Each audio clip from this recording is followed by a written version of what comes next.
இப்போ வந்து நான் சப்பாத்தி பன்னீர் மசாலா எப்படி செய்யறதுன்னு சொல்கிறேன். அதுக்கு சப்பாத்தி ஒரு 4 சப்பாத்தி நம்ம இந்த மாதிரி கட் பண்ணி வச்சுக்கணும். குடமிளகா ஒன்று பெருசாக கட் பண்ணி வச்சுருக்கேன். இந்த மாதிரி நீட்டாக ஸ்லைஸாக கட் பண்ணியிருக்கேன். தக்காளி பழமும் அதே மாதிரி பெருசாக கட் பண்ணியிருக்கேன். வெங்காயம், பன்னீர் துருவி வச்சுருக்கேன். பாருங்கள், என்னோடய வீடியோஸில் எப்படி பன்னீர் செய்யறதுன்னு சொல்லியிருக்கேன். நான் அதே மாதிரி நானே எங்கள் வீட்டில் ரெடி பண்ணி துருவி வச்சுருக்கேன். பச்சை மிளகா, இஞ்சி பூண்டு பேஸ்ட், காரத்தூள், கரம் மசாலா, மஞ்சத்தூள், மிளகாத்தூள் இதெல்லாம் போட்டு ரெடி பண்ணிக்கலாம். ஃபஸ்ட்டு கடாய் வச்சு எண்ணெய் விட்டு இதெல்லாம் ஒன்று ஒன்றா வதக்கணும். கடாய் வச்சு 2 ஸ்பூன் எண்ணெய் விட்டுருக்கேன். எண்ணெய் விட்டுட்டு சோம்பு ஒரு 1/2 ஸ்பூன் சோம்பு மட்டும் போட்டுக்கலாம். சோம்பு போட்டதும் அது பொரிஞ்சதும் பச்சை மிளகாவும் இஞ்சி பூண்டு பேஸ்ட்டும் போட்டுக்கலாம்.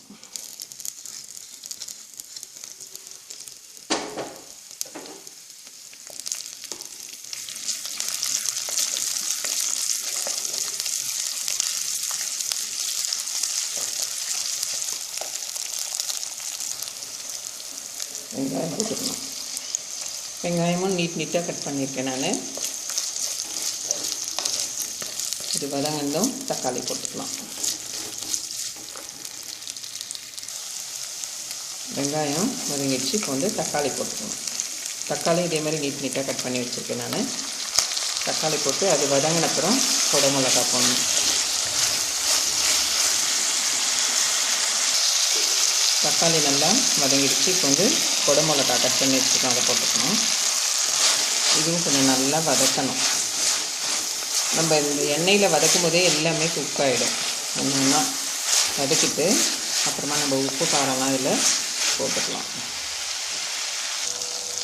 இப்போ வந்து இதெல்லாம் வதங்கிடுச்சு. வதங்கின உடனே நம்ம மிளகாத்தூள் கொஞ்சமாக, அடுத்தது மஞ்சத்தூள் கொஞ்சமாக, கரம் மசாலா தூள் கொஞ்சமாக, இந்த டிஷ்ஷுக்கு தேவையான அளவு உப்பு,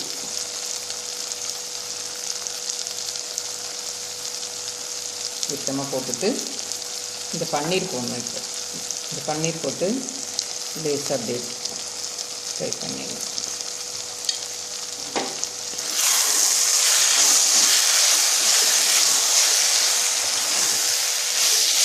மசாலாலாம் நல்லா ஃப்ரை ஆனதும் நம்ம சப்பாத்தி வச்சுருக்கோம் இல்லைங்களா, அதை எடுத்து இதில் போட்டு இது ரெடி பண்ணி கொடுக்கணும். குழந்தைங்களுக்கு இந்த மாதிரிலாம் கொடுத்தா ரொம்ப நல்லா இன்ட்ரெஸ்ட்டாக சாப்பிடுவாங்க குழந்தைங்களும். சப்பாத்தி பன்னீர் மசாலா ரெடி ஆகிடும். கொத்தமல்லி தழை இதில் கொஞ்சம் நிறைய போடணும், நல்லாயிருக்கும்.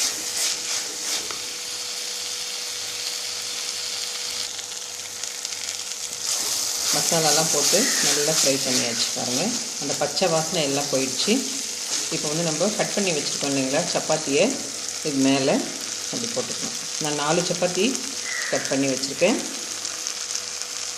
நல்லா இந்த மாதிரி போட்டு அப்புறம் குட்டியாக கட் பண்ணது நல்லா போட்டு இப்படி ஃப்ரை பண்ணிக்கணும். சப்பாத்தி பன்னீர் மசாலா ரெடி ஆகிடுச்சு. பாருங்கள், ரொம்ப ஈஸி தான் இது.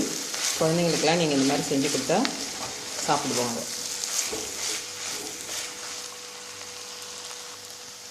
பாருங்கள், முடிஞ்சிச்சு. இப்போ நம்ம இதில் கொத்தமல்லி தழை நல்லா தூவிட்டு ஆஃப் பண்ணிடலாம். குழந்தைங்க கேரட்டு, உருளைக்கிழங்குலாம் சாப்பிட்ற மாதிரி இருந்தால் அதெல்லாம் கூட போடலாம். எந்த காய் ரொம்ப பிடிக்குமோ அவங்களுக்கு இந்த மாதிரி போட்டு ரெடி பண்ணி கொடுங்க.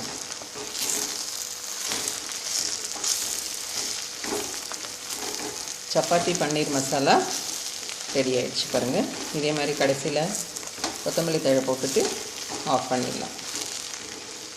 இதுதான் சப்பாத்தி பன்னீர் மசாலா ரெடி. நீங்களும் இதே மாதிரி ட்ரை பண்ணுங்கள். வெரி சிம்பிள் தான் இது, ஈஸியான மெத்தட் இது. நீங்களும் ட்ரை பண்ணுங்கள்.